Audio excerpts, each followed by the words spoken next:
Hi guys, this is Rohan, and this week I actually want to talk about a topic which a lot of people message me about and ask me about, and that's how to believe in yourself.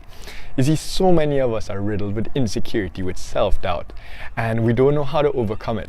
Myself, in my life, I was so riddled with insecurity, so riddled with self-doubt.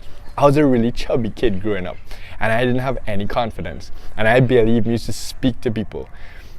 And I remember once, this is a really embarrassing story, where I went to a lessons class, which is, for those of you who don't live in Trinidad, you go to after class lessons. So after school, you go to lessons. So if you're bad at math, you'll go and take lessons for an hour or two after school. And I had a crush on this girl, and I don't know what it was. I was chubby and I had kind of long eyelashes, and I was in the class for like a month or two, and I was just ready to talk to this girl, and then she asked, "Oh, who's the new girl in class?" And I couldn't believe it. I couldn't believe she thought I was a girl. I was in the class for a month, and she thought that was my first day, so she didn't notice me at all. And trust me, that crushed my self-confidence. But you just have to embrace things like that in life and just laugh it off as you get older. And when you're younger, yeah, things happen and you can't explain it and you don't even know how to feel about it. But as we get older, we can control ourselves. We can control our thoughts. And we can't control how we build our confidence, because confidence is something you can learn. Confidence is something that you could develop. So I just wanted to give some tips on how to believe in yourself, how to develop your confidence. So tip number one is to stop comparing yourself with other people. You see, what we see in other people that we admire is their light, their specialness, their authenticity. And what we don't do is look for our own. We look at theirs and try to emulate that. But that's what's special about them. And what we admire is that they found their light. So we have to look for our light. We have to embrace our authenticity. So stop comparing yourself with other people, because you'll always fall short if something is their light and it's not meant to shine within you. You have your own authentic light inside you, and you are meant to shine in your own way. So the second step is, when you see other people's lights, and if it makes you feel insecure, don't judge them. You see, by judging other people, we limit ourselves.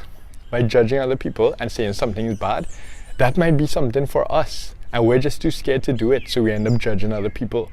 But then we limit ourselves too. Don't judge anyone. Remember, everyone's unique. You don't know what someone's gone through in their life. You don't know how someone feels inside, and you wouldn't want someone to do that to you, and especially you wouldn't want to do it to yourself.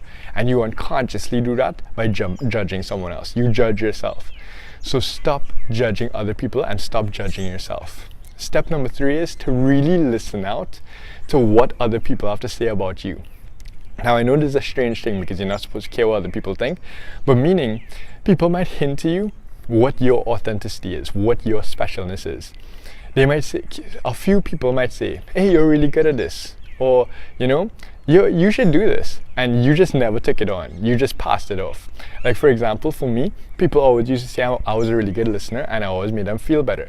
And what I realized after a while is that I used to see people's lights. That's my gift, to see the light in other people, to see what's special about them, and to bring that to their attention.